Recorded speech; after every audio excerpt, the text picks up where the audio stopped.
we were asked, why did you stop at this time? Why did you not go further? Please see who's asking this question. This question is being asked by people who after 26/11. How do you manage escalation when countries are on the brink? Learn about crisis communication, US mediation attempts, and how clear red lines were communicated amid uncertainty. Felt that the best action was inaction. Now I would like sir to read out, because one member said, nowadays BJP members like reading from books. You get the truth in books. Sometimes you don't like what we read in books. So let me read out, sir, 2 excerpts from a book by the National Security Advisor of the UPA government. After 26/11, a chapter, there's a book called Choices.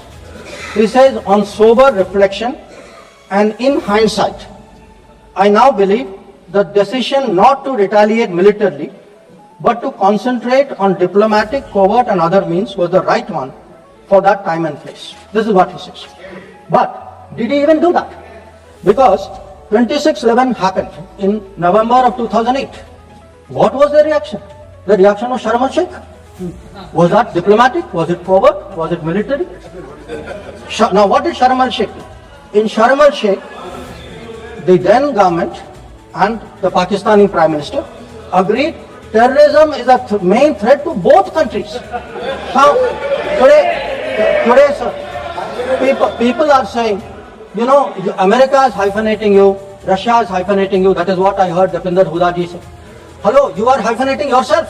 I mean, you did not need a foreign country to say, please link India to Pakistan. Your own government was saying, India and terrorism is a main threat to both countries.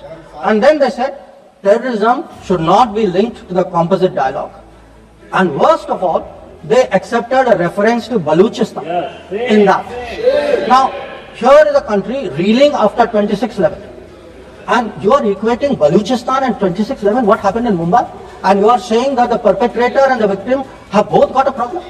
And then now you are asking me, why didn't you go further? People who did nothing are asking a government which did so much. So why didn't you do more? Now, you might think, sir, that this is a one-off. But this is a habit, because this is the thinking in that part of the house. Some years ago, there was, if you remember, sir, the Mumbai train bombing. The Mumbai train bombing happened in July of 2006. In September of 2006, 3 months after the Mumbai train bombing, at Havana, the UPA government, with its Pakistani counterpart, condemns all acts of terrorism as though we are both again equal, and agrees that it's a scourge that we need to effectively deal with together. And then they directed again resumption of dialogue. So what I want to highlight is, for people who did nothing to have the temerity, the gumption today to ask a government which did so much, which brought down Bhavalpur and Muridpur, to say, why didn't you do more? I think it's extraordinary. What are the long-term lessons in a world of conflicting alliances and neighborly tensions? In this segment, we unpack how India interpreted alliances, the FATF issue, IMF, and enduring lessons on China's role in the region. Now, sir, we also heard from one of the early speakers saying we are now facing a two-front, and that the leader of opposition has been warning us about two-front. Now, all I can say, sir, is the person who said it, and maybe the leader of opposition, must have missed their history lessons in school. I'll tell you why. Because I would like to walk you through the history of this two-front. The two-front started because of something called POK. POK was created in 1948-49 by the government of this country by not completing the job of what was to be done. Now, so the House should note these dates. The two fronts started 1963, when the Shaksgam Valley was ceded by Pakistan to China as a result of an agreement. Then in 1966, the Karakoram Highway was agreed upon, which took 20 years, was completed in 1986. Now, references were made to China-Pakistan military collaboration. So when did this collaboration start? I'll give you the year, 1966. In 1966, the first Chinese military supplies went to Pakistan. When did nuclear collaboration start? 1976. 1976 when Bhutto arranged for China, Pakistan to get together on this. And in 1980s, when Prime Minister Rajiv Gandhi was visiting China and Pakistan, that was when the nuclear collaboration was at its height. Now, let me go further. You will say, why are you talking history? So let me bring this further. 2005, Pakistan-China Treaty of Friendship and Cooperation. 2006, Pakistan-China Free Trade Agreement. 2013, handing over of Gwadar to China, Gwadar port to China. May 2013, announcement of China-Pakistan Economic Corridor. So, sir, we are getting warnings about a US-China, Pakistan-China collaboration, when this collaboration has been going on for 60 years. Now, let me also address two other points. There was a reference made to IMF that, why did you not stop? Why did you not stop? आपने सवाल उठाया तो जवाब भी सुनना पड़ेगा. आपने उठाया ना, आपके उपनेता ने उठाया, आपने सुनो जवाब. आप जैसे सवाल करोगे वैसे जवाब सुनने पड़ेंगे. Sir, the IMF loan which was given was approved in September 2024. It was an extended fund facility of $7 billion. Now, sir, the House should know, Pakistan is a serial borrower from the IMF. I think 16 or 17 times they have taken IMF package. Now, very interesting comparison, sir. In 2008, Pakistan got a standby arrangement of $9.70 billion. In 2013, it got another one of $5.9 billion. So, the very people who are concerned today at a 7 billion package should remember a 15 billion package went through for Pakistan during that tenure. Now, reference was made, sir, to FATF. I want to say the longest period that Pakistan has been under FATF grey list has been under the tenure of the Modi government. During the Modi government, from 2018 to 2022, 1,576 days, Pakistan was in the grey list. Yes, they were in the grey list earlier also. I am not denying that. It was for a shorter period. But I again want the House to appreciate that the FATF meeting in May 2025 has kept Pakistan in the enhanced follow-up category, recognizing that the compliance of Pakistan is only partial. Now, sir, so much for Pakistan. What is India's new normal for national security and foreign policy? In our final clip, here are the new 5 guiding principles that now define the country's stance on terrorism, dialogue, and regional relations. Some members also raised issues pertaining to China. So I would like to spend a few minutes on that. So I would first like the House to appreciate, because today we are getting these lectures saying China is a great danger, China, Pakistan are together, we are warning you. So what does the Congress party really think about China? Don't go by what they say. Let us see what they did.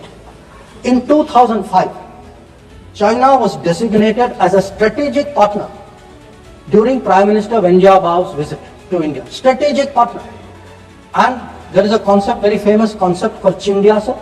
A belief that China and India have common interest. And the main proponent of Chindia is the party spokesman of the people opposite. Now, some mention was made about visits, including my visit. Yes, I went to China. I went to China to make our position very clear about de-escalation, about trade restrictions, and about terrorism. I did not go to China for the Olympics. I did not go to China for secret agreements. I did not go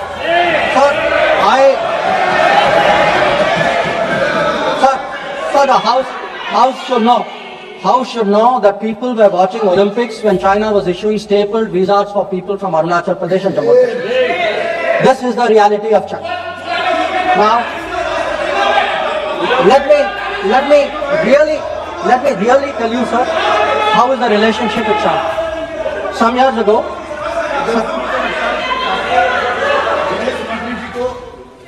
संरक्षण देना चाहिए. उनके speaker जब बोल रहे थे, हम पूरे धैर्य से सुने. मैं बताऊंगा कितनी असत्य बातें बोली गई कल, परंतु फिर भी असत्य को भी हम हलाहल समझकर पी गए. अब ये सत्य भी नहीं सुन पाते हैं. माननीय अध्यक्ष, मुझे लगता है आपको प्रोटेक्शन देना चाहिए. बैठे बैठे टोका टोकी करना सबको आता है, ऐसा नहीं हमें नहीं आता, मगर इतने गंभीर विषय पर चर्चा जब हो रही है तो सरकार के प्रमुख विभाग के मंत्री को बोलते हुए बैठे बैठे टोकना ये विपक्ष को शोभा देता है क्या? मान्यवर, आपने बिल्कुल उनको आग्रह से कहना चाहिए, वरना हम भी हमारे मेंबर को बाद में समझा नहीं पाएंगे। We heard today a lot about what was supposed to be the thinking. बैठे आपको इजाजत नहीं, बैठे। Sir, we heard about warnings about China, cautions about China, China is planning this, China is planning that. But sir, I want to remind this house, Doklam crisis was on. The leader of opposition decided to get a briefing from whom? Not from the government, not from the MA, from the Chinese ambassador. He took his briefing from the Chinese ambassador when our military was confronting the Chinese military in Doklam. So I want to say that I want to say, and this is the political thing. Let me sir give you the economic thing. In 2006, the UPA government. बैठे टिप्पणी मत कीजिए, आप बहुत कर रहे हो, नहीं गलत है, बैठे टिप्पणी मत कीजिए। Sir, in 2006, because I want to illustrate my points with facts. I spoke about political facts, I spoke about border facts. Let me give you an economic fact. What is the economic thinking of the Congress party about China? In 2006, the Congress party agreed to do a regional trading arrangement with China. It was finalized during the visit of President Hu Jintao. A task force was appointed. The task force gave a positive recommendation. Through the efforts of various people, this did not happen. Let me give you the technology side. The very people today who are cautioning us on China are the people who allowed 3G and 4G to come from China. It is this government which made sure there was a made in India 5G. And finally, sir, we keep speaking about the border.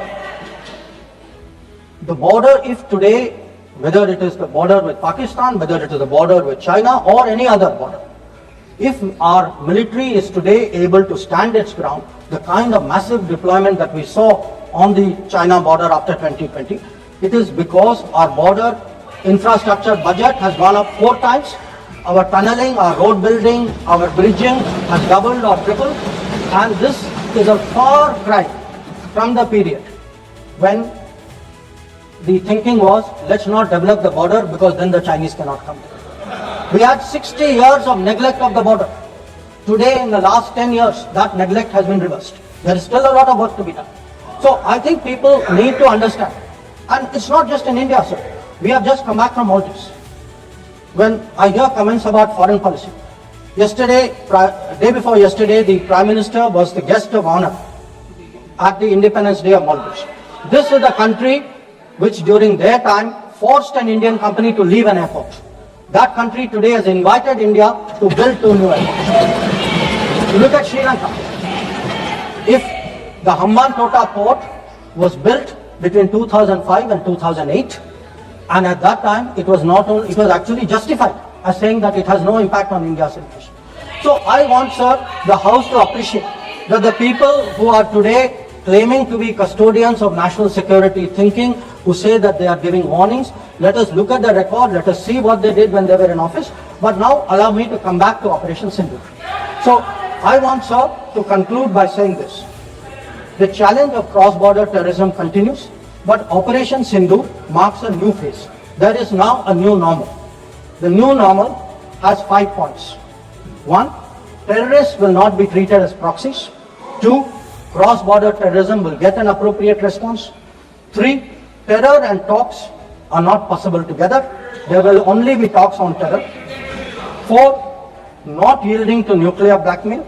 And finally, terror and good neighborliness cannot coexist. Blood and water cannot flow together. This is our position. If this video helped you understand India's new foreign policy approach and the geopolitical realities we face, don't forget to like, share, and subscribe to our channel. Hit the bell icon for more insightful updates. Together, let's stay informed and empowered. Hit that like button, share this video, and subscribe to Career Unplugged.